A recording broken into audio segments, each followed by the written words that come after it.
Hi, my Sunday night film this week was Naked Gun 33 and a Third, The Final Insult. It's the third and final film in the Naked Gun series of cop movie spoofs, spun off from the 1982 series, I think, Police Squad, a parody of dragnet style, old fashioned, square jawed police dramas. Police Squad was cancelled after only 6 episodes, supposedly because it was felt to required too much attention from the audience. It was so detailed and filled with multiple gags occurring simultaneously that it was concerned that it was just going over the heads of regular audiences. Even then, however, the creators, the Zucker brothers and Jim Abrams, were concerned that the film, or the series, was already running out of ideas due to the high volume of gags required. The series was relaunched 6 or 7 years later as a movie, The Naked Gun, which spawned these two successful sequels, The Naked Gun 2.5, The Smell of Fear, and The Naked Gun 33 and a Third, The Final Insult. This time we see Lieutenant Frank Drebin, played by Leslie Nielsen, having now left the police force to settle down with his beloved Jane, played by Priscilla Presley, as in the two previous films.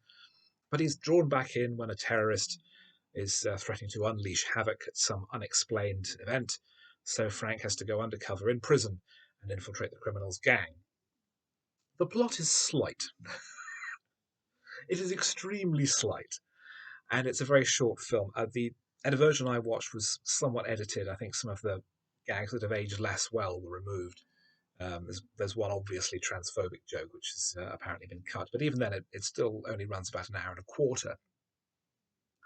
But it's still filled with jokes, and even in the first few minutes, it got a couple of big laughs out of me. There's a recurring gag with the opening titles, a scene from the roof of a police car as it originally starts off going down the street, and then a variety of bizarre locales like going through the plains with a group of marauding cowboys, or through a shower, or various locations that the camera can fit. And in this case, they even managed to use the trench run footage from Star Wars. So we have apparently a police car joining the various X-wings.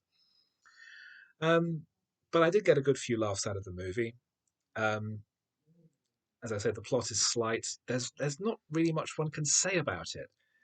It's just a factory for delivering gags, and a lot of them are funny.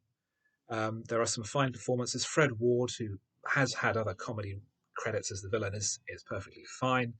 We have the recurring characters from the previous movies. Also, George Kennedy is Frank's superior, um, and Anna Nicole Smith, in fact, makes an early appearance as the villain's girlfriend.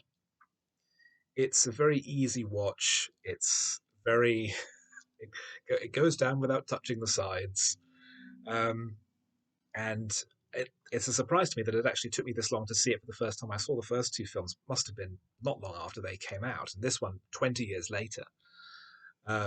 It feels very much of a piece with the others, a loose plot on which to hang an endless fire hose of jokes. It's silly, it's fairly nonsensical, it never pretends to be anything else, and as a result, it's very enjoyable.